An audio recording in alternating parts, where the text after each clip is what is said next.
I've fallen in love with someone else. Please divorce me. In the midst of our disastrous marriage, my husband Daniel presented me with divorce papers. Daniel, who always criticizes my way of living. Without any resistance, I accepted the divorce papers. Because I know the real reason why he wants a divorce. All right. Here, the divorce papers.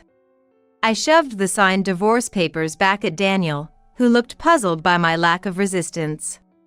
I won't refuse the divorce. You're going to see hell on earth. After the divorce, I immediately headed to a certain place. My name is Chloe. I am the wife of Daniel, the president of a real estate company. Currently, I am being confronted with divorce papers by Daniel, whom I've been with for over 10 years. The beginning of it all was about 6 months ago. Isn't work settling down? Daniel, who runs a real estate company, was hardly ever at home. It wasn't like this when we first got married, but now that his business is doing well, he's become busier. Being absent from home became the norm under the guise of entertaining clients. On weekends, there was no such thing as family time, and he would go out alone. I spent my days at home, always lonely. We don't have children, and every time he left me at home, I blamed myself, wondering if it was because I couldn't have children. For Daniel, who loves children, marrying me, who can't have them, must have seemed like a mistake. After more than 5 years of marriage, our relationship had faded. Then, one day, I reached my breaking point and decided to ask Daniel if we could spend some family time together.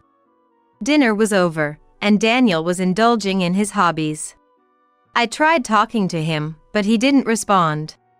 He was either listening to a live broadcast on the radio or completely ignoring me, leading me to sigh. Go, go. That's it. Overtake. Daniel, with his fist clenched, continued to cheer passionately. As if I wasn't there. He didn't even seem to notice me standing in front of him. What kind of marriage is this? Normally, wouldn't you care if someone was standing right in front of you? Is it just me who thinks this way? As I was lost in these sad thoughts, the match seemed to end, and Daniel started grumbling as he roughly threw his earphones on the sofa.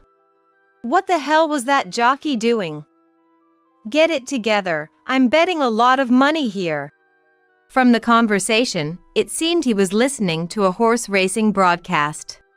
Wondering if horse racing was more important to him than a serious conversation with his wife, I tried to speak up. Hey, I need to talk to you. What? Can't you see? I'm not in the mood for pointless conversations right now. What? Something important? Just get to the point.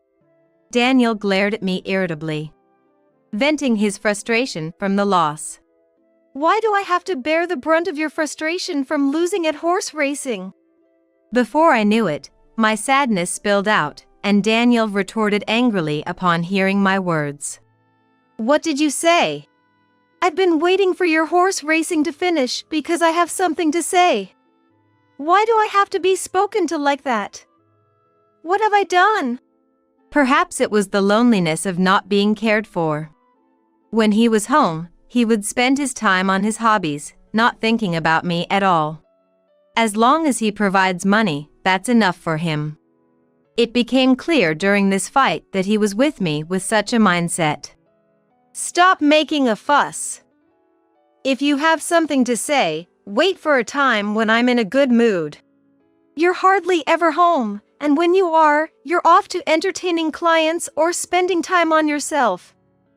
What am I to you? I didn't get married to become a housekeeper. My pent-up feelings exploded in that moment. I had never raised my voice like this before, but Daniel's harsh words and attitude made it impossible to hold back. Daniel, when we were dating, was earnest and always treated me like a princess. He always put me first, acted with me in mind, and loved me unconditionally. I thought marrying him would lead to a happy marriage life. That was what I believed when I accepted his proposal. In the beginning, our marriage was enviable to those around us. My husband was the pride of my life, people would say, and I believed our happy days would continue. But that only lasted for the first 2 years. After that, his selfishness and tyranny became apparent, and I was treated no better than a housekeeper. I silently catered to his fickle dietary whims and cleaned like a mother-in-law, with strict inspections as if not a speck of dust was allowed. The ultimate insult was being mocked in front of relatives for not being able to have children.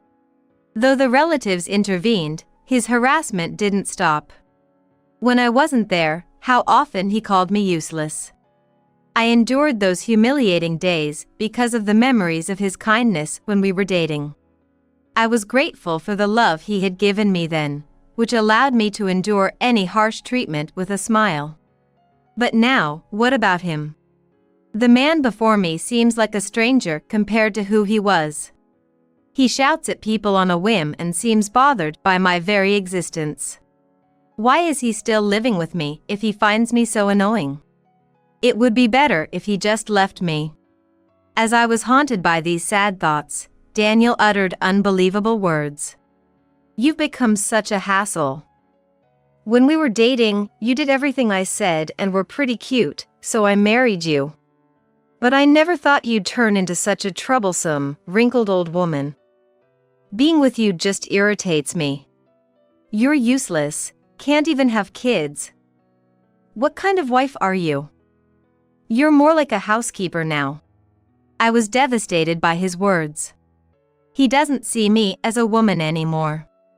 I had a feeling, but hearing it directly from him shocked me into silence. What were these 10 years all about? I had dedicated myself to supporting him in his career, believing he loved me despite everything. I thought this rough patch would pass. That we could return to the happy days of the past. I believed I was the most important woman to him. But now, he looks at me as if I'm something inferior and bothersome. Is this the reward for supporting him for 10 years? If so, isn't this treatment by God too cruel? My sadness turns to hatred, then to anger. Being with you is exhausting. Seeing me clench my fists in silence, Daniel sighed in annoyance, grabbed his cigarette, and went outside. His wallet and mobile phone were in his pants, indicating he wouldn't return home today. As expected, Daniel didn't come back that day. I stared at the door he left through, utterly stunned. Memories of the past, the fun times, the moments I thought were happy, flashed through my mind like a movie, and I found myself crying out loud now that I was alone. This fight had caused a significant rift between Daniel and me. He seemed fed up with seeing my face, returning only at quiet hours to grab his clothes and leave. Afraid of being hurt by his sharp words again, I couldn't bring myself to talk to him. If he asked for a divorce now, I would have nowhere to go, no place to return to.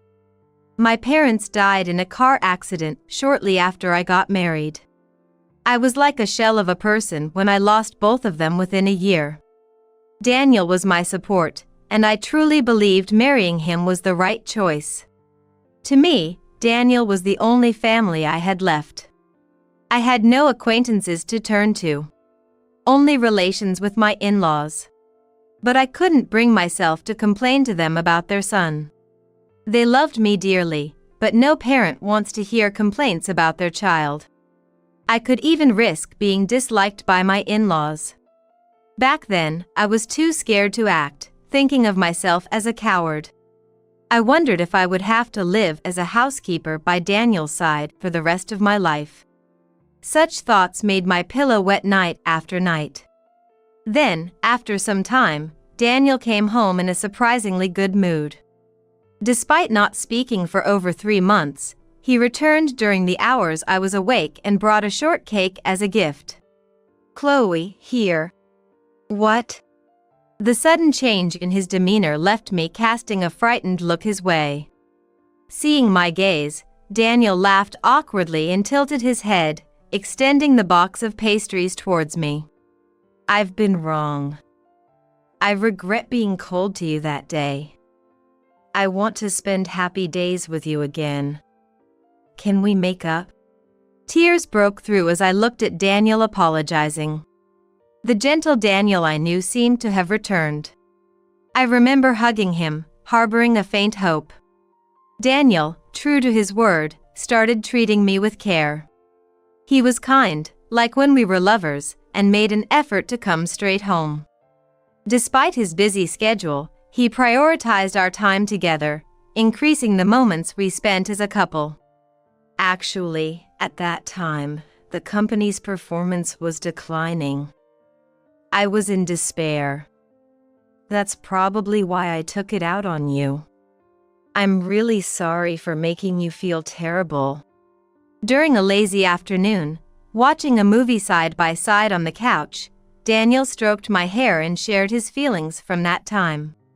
No, I should apologize for blaming you without knowing the situation. Finally, the air between us cleared. I thought we could look forward to happy days as a couple again. That was until a call came to his mobile phone. One evening during dinner, a woman's name appeared on Daniel's phone, causing him to hurriedly answer. Seemingly not wanting the conversation to be heard, he stepped outside to talk. Could it be an important business contact? Though I thought so, it was the first time I felt uneasy. Since making up, Daniel had taken all his calls in front of me. The only exception was during our tumultuous rough patch. Back then, too, he persistently avoided taking calls in my presence. A bad feeling crept over me. Upon his return, I decided to probe. Unusual for you to take a call outside. Someone from work? Oh, yeah. I told you about stepping down as president soon and starting a new venture, right? It was a consultation from an employee about that. Daniel had plans to hand over the real estate company to a trusted subordinate soon, stepping into the role of chairman and managing another company. Starting from scratch with a new company, everyone seems anxious without me. That's why I frequently get calls for consultation. It's a big deal for the company when the president changes. Daniel was more talkative than usual. His usual calm demeanor was replaced by an attempt to cover something up, which was immediately noticeable. Flashed in my mind. The word affair. Daniel was having an affair behind my back. The moment I thought so, my love for him instantly cooled. It's tough. Take care not to overdo it. I decided to casually address Daniel's response while thoroughly investigating his infidelity. Thanks to managing our monthly finances well, we had over $30,000 in savings. I navigated the unfamiliar internet to find a lawyer experienced in infidelity cases and hired them promptly. I also hired a detective to track his movements, and as suspected, he was having an affair with a 27-year-old woman from his workplace. Here are the documents summarizing their relationship. Reviewing the documents provided by the detective, I was shocked. Daniel had been in a relationship with this woman for over 5 years, with breaks in between.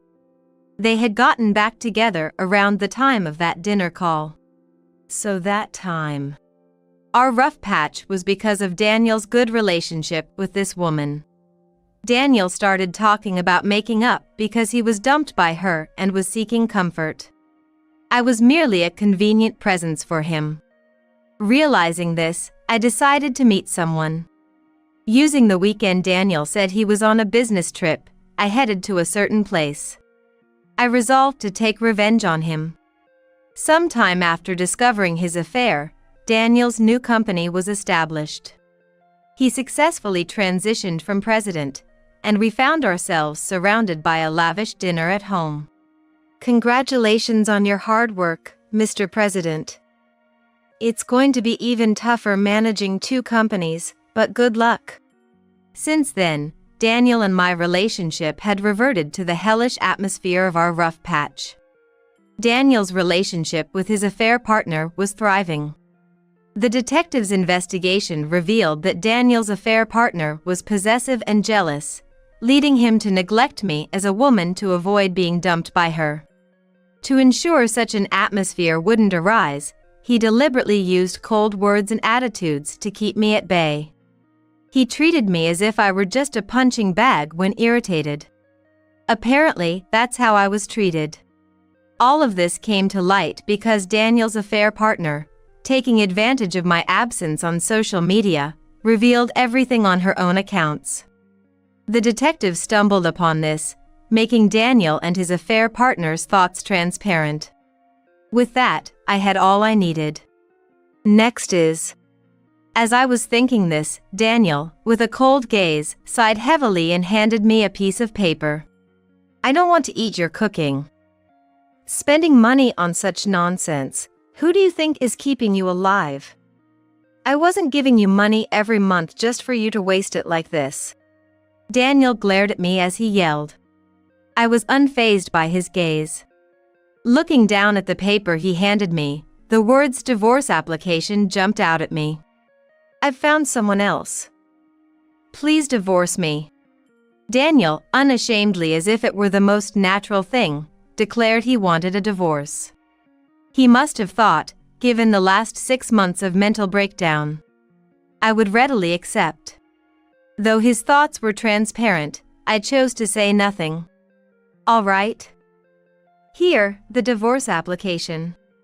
I quickly signed it and, with the brightest smile, thrust it back at Daniel. He was dumbfounded. Why so easily? He seemed to want to ask, but before he could, I began packing at a speed that didn't allow for questions. But I had known Daniel would present the divorce papers today after seeing the affair partner's social media. All I needed to prepare was a bag with my essentials. I'll handle the moving company myself, so let's proceed with everything else through the lawyers. Goodbye.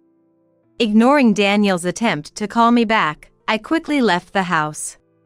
Despite the hellish life, there were indeed happy memories.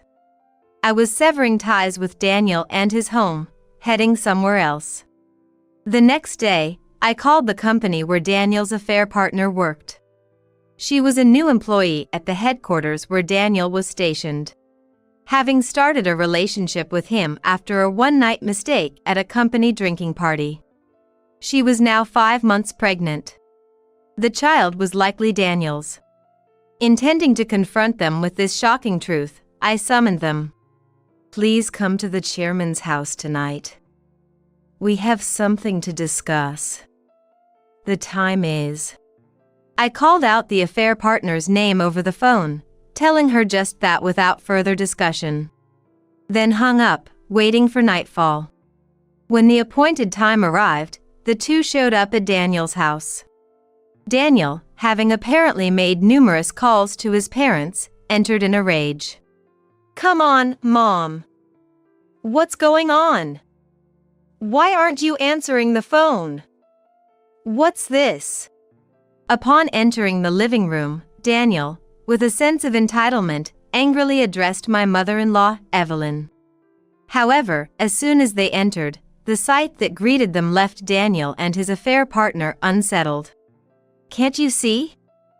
I thought we'd have a pleasant dinner party, so I invited your relatives. The representatives of the relatives were there, sipping coffee, waiting for their return. Daniel, it's been a while, hasn't it? We heard you had something to discuss with us? Who's this lady? Looks like she's pregnant. Haven't you prepared a seat for her? The relatives, unaware of the situation. Only the in-laws remained unreactive, watching Daniel and his companion with a gentle smile. Daniel, we understand you have something to tell us about this lady, right? Evelyn initiated the conversation. Her tone was gentle and refined, yet her eyes did not smile.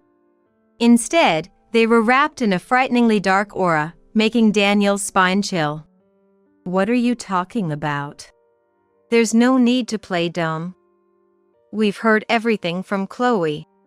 Joseph, my father-in-law, delivered the final blow to a staggering Daniel. Joseph's gaze turned stern, a stark contrast to Evelyn. The moment Daniel heard what Joseph said, he glared at me in panic and spat out harsh words. "What have you done?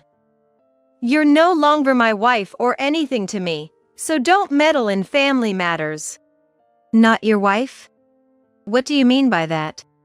Daniel's slip of the tongue made all the relatives stare at him in confusion, voicing their questions. To dig his own grave like that, what a foolish man. To think I fell for such a person makes me sick. As I was internally rolling my eyes at the absurdity, Evelyn expressed her anger. "How could my son neglect such a good wife and engage in womanizing? It's a disgrace to our family. Realize your foolishness." Evelyn's firm stance left everyone overwhelmed. Her words must have been terrifying for Daniel. Overwhelmed by the tense atmosphere, he stumbled backward and ended up sitting on the floor. "Thought you got away with a divorce easily? It's time you stop underestimating me. I've explained everything to Joseph and Evelyn and got their permission to demand compensation from you. They said they want to maintain a good relationship with me and are going to kick you out." Approaching Daniel, who was appealing to his in-laws from the floor, I leaned in and whispered the situation to him, ensuring only he could hear. That day, I took a gamble and confided in the in-laws, shedding tears as I explained everything. Once I showed all the evidence to the in-laws, Joseph apologized, and Evelyn encouraged me to rely on them. "I never thought my son would do something so shameful. Thank you for telling us, Chloe. You must have been through so much." Their kindness made me feel warmth from others for the first time in a long while. They were happy to cooperate with my plan. To inform all the relatives who celebrated our marriage about the situation and ensure Daniel had no allies, the in-laws gathered everyone. "Don't ever come back to this house. I don't want to see your face again." Pathetic. Evelyn repeated how pathetic it was. For loving in-laws, infidelity was unacceptable, especially when their son was involved. I almost forgot." Turning to the affair partner, who was watching in shock, she looked at me fearfully. I smiled gently at her to reassure her, then handed her a medical report, revealing a shocking truth. "That child isn't Daniel's. We already know." My bombshell left the affair partner in disarray, and Daniel turned to us, confused. "Daniel and I couldn't have children, and just before we decided to divorce, we went for fertility tests. The results showed I had no issues as a woman. The problem was with Daniel, he was infertile. That's why we couldn't have children." The diagnostic report was evidence that my statement was no lie. "How did you manage to conceive Daniel's child if he's infertile? I'd love to know that method. Could you enlighten me as a piece of knowledge?" Taunting them in such a jesting tone drained the color from the affair partner's face. Daniel, furious, began to interrogate her, but Joseph and the other men restrained him. This way, I succeeded in causing a rift between Daniel and his affair partner, leading to their breakup. The affair partner ended up raising the child alone, and Daniel came crawling back to me, begging for reconciliation, which I, of course, dismissed. I demanded compensation for the affair through my lawyer and received a substantial amount. Presented with the evidence, Daniel was too disheartened to resist and complied obediently with the lawyer's demands. Thanks to the in-laws, I'm now working as an office assistant at a company run by Joseph. If there's anything we can do to help, just let us know. It's not to atone for our son's sins or anything. We truly think of you as our daughter, Chloe." Evelyn expressed her gratitude for my courage in seeking their help. "Despite the hard life you've been leading, you've always been so kind to us. We've always looked forward to your letters and gifts, wondering when you'd come visit us." Evelyn cherished my letters and pressed flowers, storing them carefully in a treasure box. "If you're okay with it, Feel free to rely on us as much as you want from now on. Don't hesitate, consider this your second home." Daniel, disowned, was truly forbidden from even entering the house, and after a month, he ceased his attempts to force his way in. Now that things have settled, I live with the in-laws. Evelyn, worried about me living alone, reached out. "Why don't you become our adopted child?" They loved me enough to offer such kindness, and now I live happily with the in-laws as their true daughter.